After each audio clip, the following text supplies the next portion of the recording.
Well, hello again, everybody. I would like to welcome you back to episode number 2 of Rooted in Movement, the podcast, and where the purpose and intention of that first episode was really to give you some insight into my overall philosophy of everything kind of going on in the health and fitness industry right now. I wanted to make the intention of this second episode to be, well, more about me. And I wanted to give you more of a background of kind of where my journey began at, how I kind of got into this whole entire crazy world of health and performance and movement and pain and give you an idea of why I really love the foot so much. And, hashtag foot fetish. It really is the window, the lens that I view human movement through. And I want to give you some background as to why that is and why it's so important for understanding more about the foot for your own movement practices and your own health and longevity. So, without further ado, my name is Dr. Matthew Zanis, and I am a physical therapist by trade and profession. I'm also a strength and conditioning coach and doctor of human movement here out of Phoenix, Arizona. And my journey to where I started, where I am today, actually started back when I was just a young kid growing up in the backwoods of northeastern Pennsylvania. This is really an area where genetics and geography and opportunity really dictated your trajectory in life, right? So I was raised in a family with a very, very long-standing history of baseball players. My dad was a left-handed pitcher in college. My uncle was a catcher. My little brother was actually a right-handed pitcher, and even my grandfather was drafted by the Pirates back in the day. I think back when they were still using, leather helmets when we played football. Anyway, it was in our blood, or so I thought, right? So I followed suit. I played baseball for nearly 16 years, working my ass off for something I was really never great at. I was kind of a genetic trash can when it came to that. I seemed to be the oddball out. I struggled every single year. I was throwing more, batting more, and I still really just couldn't compete at the same level as my dad or my brother or even anybody else in my family. So sure, I had this base level of athletic talent, but really nothing like the rest of my family. And all this practice resulted in multiple injuries every year. I was that quote unquote injury prone kid, and I thought that I was really always destined to be hurt. And then came weight training in high school. And you have to remember, I grew up in a time frame when weight training for baseball players was kind of poo-pooed upon. We thought that it was going to mess up your throwing or pitching mechanics, or even, the way that you were batting. So if there's one thing you need to know about me, it's that I'm kind of a go against the grain guy, kind of go rogue.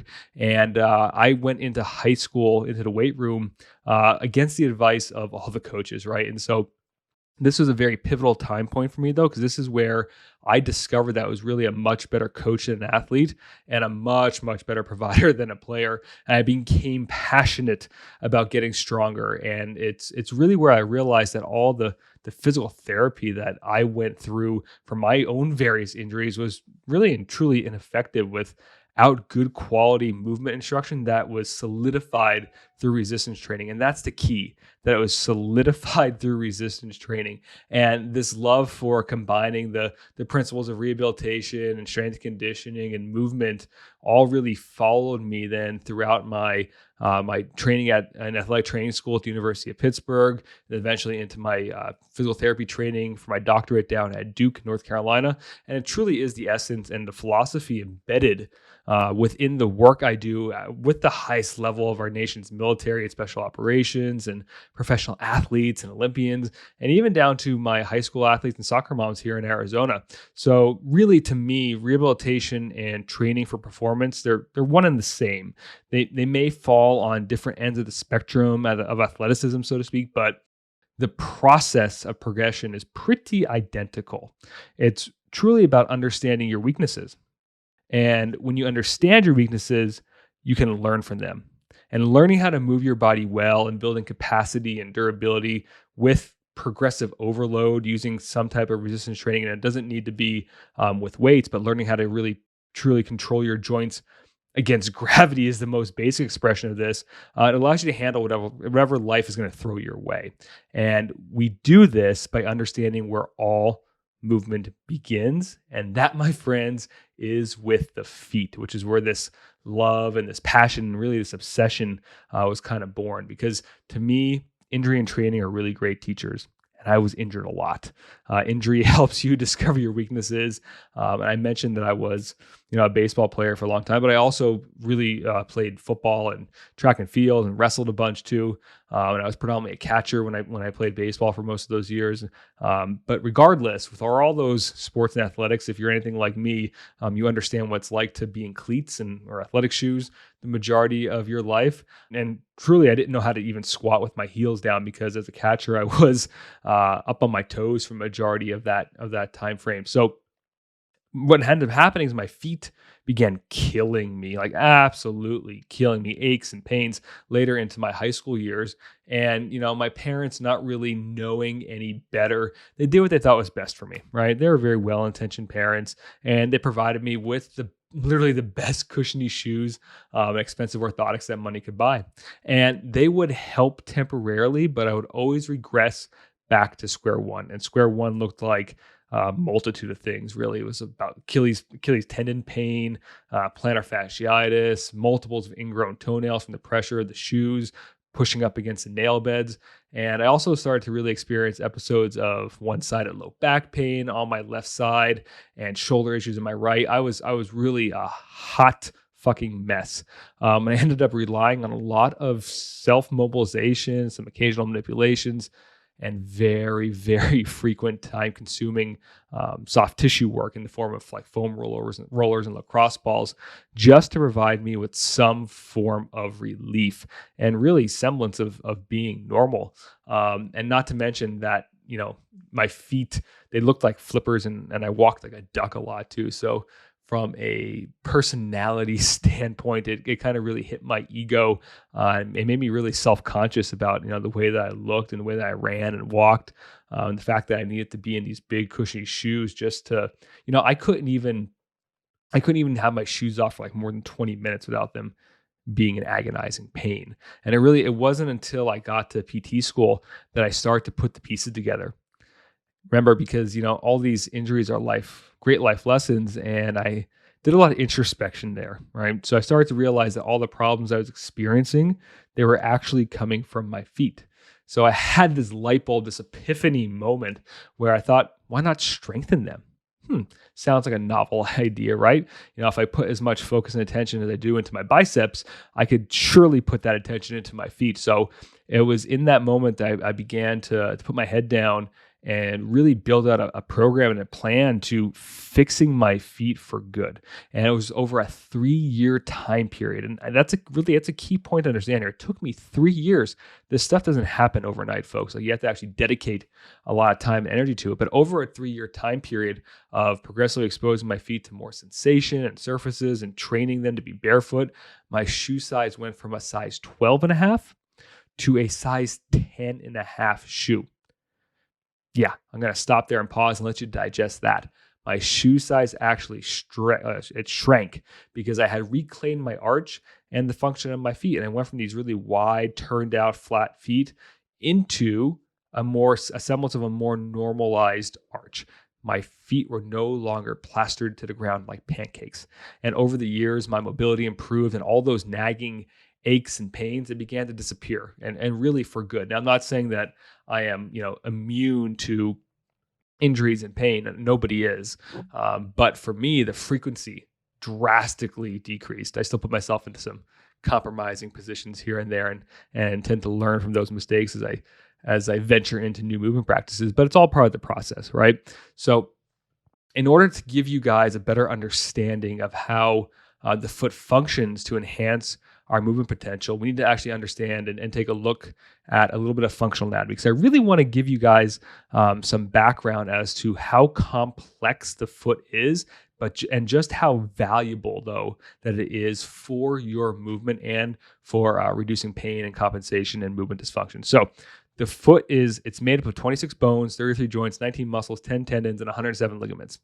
Yes, I had that stuff memorized from presenting on this for so much. There's a lot going on down there, but we can actually give you a different perspective. We can compare that to something like your spine, which is also made up of 33 joints, yet they're a little bit more linear in nature, right? They're stacked on top of each other like a pillar. The foot also has 33 joints, right? Remember that? But you also have 2 feet, which really means 66 joints on the ground at any one time. So the foot really has everything it needs to function well because it's meant to be mobile. And I would actually even argue then that the function of your feet are actually vitally more important than your spine, and really truly indicate and dictate what's going on upstream up there in the spine. But I know I'll probably get some pushback and some arguments against that. So always willing to have a discussion on that for sure. But this is my philosophy, my viewpoint on everything, because we've been able to alter muscle length tension relationships, including scoliosis, and start to realign the spine based on how we are interacting with gravity and ground reaction forces through the feet. So all those little bones are meant to articulate with each other in 3 degrees of freedom, right? They're meant to move in these 3 different degrees of freedom, which are based on different planes of human movement. So our sagittal plane, frontal plane, and transverse plane. That means that there's 99 different combinations. So 33 to the 3rd power, you can do that permutation of how much mobility, right? So mobility is how many movement options that we have is available to the foot. And this is where we start to run into problems, because what do we typically do, right? Think about this for a second. We wear shoes every single day for most of our day. We take a joint, a system of joints that has all this inherent mobility, and we enclose it in these tough, constricting shoe prisons, really made up of leather and rubber. These enclosures then restrict movement and the natural mobility that are really truly associated with the feet, right? And they also prevent a lot of nutritious sensory information from being sent to our brain that makes our movement more efficient, right? Many of us will focus on our nutrition from a food intake standpoint, but we also have to focus on nutritious movement, and the amount of information that's actually being delivered from our feet is extremely vital to how well we move. So having a well-rounded movement diet is dictated by our feet as well. Okay. So what does that actually mean when it comes to movement? Well, for me, I typically describe this as a map. So I want you to think of your body in motion as a map. And I want you to ask yourself the question, what if you didn't have access to all the areas on that map, right? Because your brain really does have a map of every single part of your body and of your movement pattern. So can you get everywhere, or are there closures? How would you get around these closures? How you get around these closures is how you live your life. And these are your compensation patterns, my friends. So typically what happens is we experience some level of trauma, and this trauma can be physical in nature, which is probably the easiest one for most of us to conceptualize, but trauma can also be psychological, emotional, and sexual in nature. But the common denominator, the common thread behind all those different types of trauma is that they create stress in the body somewhere, right? This stress will then lead to dysfunctional movement patterns, which are by nature actually warranted, right? They're valuable from a temporary time frame, right? Because you can think about this as if you sprain your left ankle, you're naturally going to want to take weight off of it and put more onto the right side in an effort to let that left ankle heal, right? We want to be able to give it an opportunity to heal. So we create some dysfunctional pattern, which is necessary to give it the opportunity to heal. However, the problem is when these dysfunctions then turn into compensation patterns, because we never then relearn or trust that left ankle again. Okay. These compensation patterns, you can think of them as your brain's kind of new sense of normalcy, right? So it takes what you've been doing in an effort to offload the left ankle and use more of the right side. It says, oh, this is normal. This is how we're going to operate from now on. And what that does is that leads to accelerated tissue stress into very specific tissues, joint surfaces, muscles, or areas of the muscle, areas of the ligaments and the tendons. And that in and of itself leads to only one of 2 options that we have left. The first one is that we create some type of pathological tissue damage where we hurt ourselves. That's an injury. Or we create new compensations to offset the old ones. And there's this kind of vicious cycle that we go around and around and around in, because we never truly address the dysfunction or compensations that could be coming from the feet. So it's our job, my job as a provider and a coach, to unravel those compensations and help my clients understand how to navigate that map. And instead of keep continuing to go around and around and around in these, or to go around the cycle and to go around these movement blockades, so to speak, we work through them. In order to do so, we need to understand how the foot's sensory system then sends information to our brain, which then ultimately is going to control our movement. Right. So how does the foot actually communicate this information? That's the big question. So in order for our brain to produce movement and to output any type of force that we do for any type of athletic movement or in the gym, we need to be able to sense pressure and vibration through the feet. Every single movement that we perform is controlled by this sensory stimulation. They create the necessary sensory feedback loops for athletic performance. And you might want to ask yourself at this point, really, what is athleticism? Because it will help provide a picture surrounding this athletic performance. And I always use the definition provided by a really good friend of mine, the CEO of Power Athlete, John Wellborn, who was a 10-year NFL veteran turned business owner, who, in my personal opinion, their system on strength conditioning is second to none.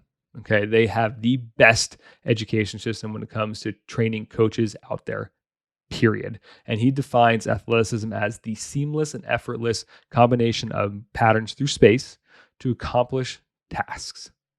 And then to accomplish known or novel tasks. Wow, he is totally going to be mad at me for messing that one up. But it's the ability to seamlessly and effortlessly combine primal movement patterns through space to accomplish a known or a novel task. And the key part for me that I take away from this is that there's the seamless and effortless combination of movement patterns through space to accomplish these tasks is what we call our proprioception and our kinesthetic awareness, or our ability to naturally, without thinking, balance our bodies in space and know where they're at without having to think about it. And that's the key part, because that's what natural, good-looking human movement is perceived as, okay?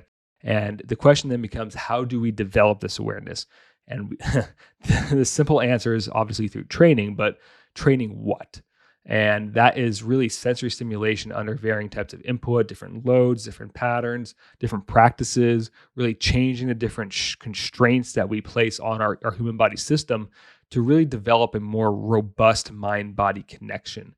And it just so happens that the skin on the bottom of our feet carry the greatest amount of what we call mechanoreceptors found anywhere else in the body, okay? These are the little receptors that detect different things like pressure, sensations like heat, stretch, shear, tension, all this different data, this information that needs to be sent to the brain. This is that nutritious information that I talked about earlier. Yet, how often do we actually train barefoot? So I want to ask you the question right now. Would you ever actually consider training with mitts on your hands? This is a great distinguishing feature to kind of think about here, because understanding the sensory feedback that's coming through the foot is critical, absolutely 100% critical for movement efficiency, time to stabilization, and energy return through the body that makes us more efficient movers and more athletic athletes. So these variables are really the key indicators for not only athletic performance, but also reducing the risk for injury, which I'm sure that we are all very interested in, right? So we never prevent injury, but we'd sure like to reduce the risk of it if we could. So training the foot actually allows the athlete to tune into this kinesthetic awareness, this proprioceptive awareness, and truly this, what we call this interoceptive awareness, which is how your body feels and how your breath feels. And it allows them to sense these subtle shifts in their breath and in joint position without paralysis by analysis. And then we can translate that information from our environment and what those mechanoreceptors and proprioceptors are detecting in the environment, and use that information to essentially feed our brain and tell us how to move better. So there's a special type of skin that I mentioned. It's called the glabrous skin. It's found in the bottom of the foot and actually in our hands as well. It's different from literally anywhere else in the body. Okay, it contains these different nerve endings and what we call haptic receptors, which actually means like to grasp something. And perception in this case is really achieved through active exploration of surfaces and tactile perception of which is really versus this tactile perception, which is really passive in nature. So to grasp a movement pattern versus just passively feeling the deep pressure of, like, let's say a foam roller or a lacrosse ball on your thigh. Okay, so that's kind of the difference. That the skin on the bottom of the feet is more so active in nature, because you can think about it like that, versus the tactile perception, which is kind of found in the skin elsewhere in the body, that tells you that something is like creating a lot of deep pressure. Like, think about a lacrosse ball going into your glutes. So within the skin of the bottom of the feet, though, there are two different types of receptors. There's fast adapting, and then there's slow adapting. Okay, so the slow adapting, by nature of the name, they adapt to a stimulus slowly. So they're continuously reading your environment. Think about this like if you're just standing quietly by yourself, balance, posture, swaying back and forth. And there's also the other one, which is fast adapting, which respond to a stimulus and then they shut off. So these ones are really sensitive to vibration, and these are way more dynamic, high impact types of forces as well. And the key part with this is that every single surface that we encounter vibrates differently when you're barefoot, of course. So this is why we have to train and move differently on a variety of different types of surfaces. So different types of textures are needed to stimulate all these different mechanoreceptors, which allow you to turn up the volume, so to speak, in your nervous system and really help shape the brain's picture of the body. So a great example of this is, you can think of basketball. So the hardwood surface of a basketball court is better for training reaction time, okay, because it sends a higher vibration impact force through the bottom of the foot, and it activates and primes your central nervous system. This is why it's great for different things like movement preparation prior to training or prior to game and practice time. So the goal, though, from my perspective, is actually to tap into as many different mechanoreceptors as we possibly could. So you can think about, if you're training in shoes and wearing shoes all day long, the only stimulus that you're ever getting from your feet and whatever they're receiving is the cushion of the shoe, right? That's not a lot of variety, right? That's all they ever know. It doesn't allow you to build a comprehensive neuro program if all we're doing is stimulating the foot with the bottom of the cushion of the shoe. And by tuning into all these different surfaces and variables, we could actually potentially give these high-level athletes that 1% edge out in the field, or decrease the risk for these non-contact injuries by tuning them back into their foundational human movement patterns and essentially teaching their feet to be feet again, right? So there's that 1% edge for all these athletes, but from the regular normies like you and I, this allows us to be more resilient and build more competency and capability in our movement, which then will by nature reduce our likelihood for pain and injury, because we're providing ourselves more opportunities to move. We're providing ourselves with more opportunities that, should we get stuck in a compromised position, we can come out of it unscathed. Because in reality, many of these injuries that we all experience at some point in our life, especially if we are movers and we've been moving for a long time, whether we're former athletes or gym rats or just starting our lifestyle change into training and exercise, many of these injuries are very low vibration problems, meaning that they are actually environmentally driven. Low vibration is training in only your shoes all day long or every single day.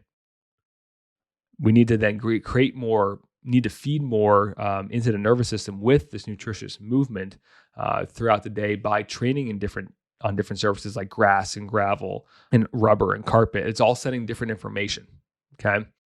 Anything that you've ever experienced, like Achilles tendonitis, like patellar tendonitis, or runner's knee or IT band syndrome, this is essentially the low vibration problem, because your brain and your body don't know how to transmit forces efficiently. And what ends up happening is we end up working too hard. So all the muscles in and around our joints, right, within our limbs, especially with the lower body, at the ankle and the knee and the hip, we're using them too much. Instead of using this vast Wi-Fi network that we have in our body to transmit energy efficiently. And the only way that we can make an impact on transferring this energy efficiently is to start looking at the foot and using the foot as the lens from which that we view movement. And if you're curious and you really, really want to dive deep and get into the nitty-gritty surrounding the foot and actually having a program of movements to help you move better. I have created a foot health course with my good friends at Power Athlete HQ, and we developed this to teach you about how to start training barefoot, how to safely and effectively take yourself out of shoes without without doing too much too soon and having your body revolt. And then the importance of everything we just discovered here about why training barefoot is so valuable to your body from a nervous system standpoint, an injury risk reduction standpoint, and also pain reduction standpoint. But then the key part about this is actually teach you how to assess your own body, how to assess your own feet and understand where it is that you're feeling pressure so that it can give you some insights into how you're holding yourself each day, how you're moving your body each and every day, maybe even unconsciously. So this whole idea is to bring some conscious awareness around your movement through your feet and then give you a starting point, a launch off point from which to start battling back against foot pain and all these different low vibration injuries and pain problems that we just discussed. So if you'd like to get some more information on that, please don't hesitate to check out Academy at powerathletehq.com. You could also DM me on Instagram. I'd be happy to set you up, or go to rootedinmovement.com, and under course offerings, you'll be able to find it there. So I would like to just go ahead and thank you all for once again joining me on this movement journey and for allowing me to educate, right? Allowing me for, I'm super grateful to have this platform to teach, and because I'm so passionate about it. I'm so passionate about providing as much information as I can out there for you all so that we can move through pain and improve our movement together. So once again, go ahead and thank you for taking the time to listen. And if you wouldn't mind, please go out there and give this podcast a 5-star review. Truly, truly appreciate you all. And remember that your feet are rooted in movement.